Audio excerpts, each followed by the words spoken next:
জানেন কেন নাম হয়েছে? কারণ আপনার সিনেমা মানুষ তাহলে আপনি বুঝেন, আপনাকে বুঝতে হবে যে যেই সিনেমা যার নাম বললেন তার সঙ্গে 2 দিনের ভিতরে যদি নামা যায় তাহলে আর কিছু বলার আছে আমার?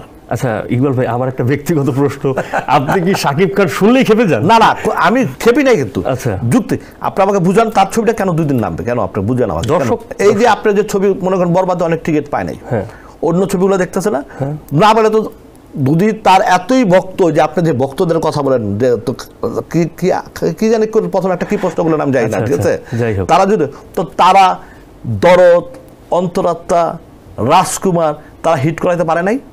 রাজকুমার তো ভালো করছে। কে বলছে আপনাকে? কে বলছে?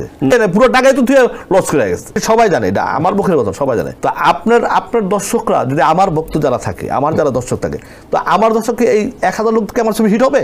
কমসে কম বাংলাদেশে 20 কোটি মানুষ, আপনাকে ছবি দেখতে হবে কমসে কম 1 কোটি মানুষ। তা আপনার ভক্ত আছে 1000 দিয়ে আপনি কি করবেন? তুফান তো হিট করছিল। হ্যাঁ, তুফান ছবি চলছে, বরবাদের মতোই ছবি চলছে, তুফান চলছে, কিন্তু হিট করছে বা চালা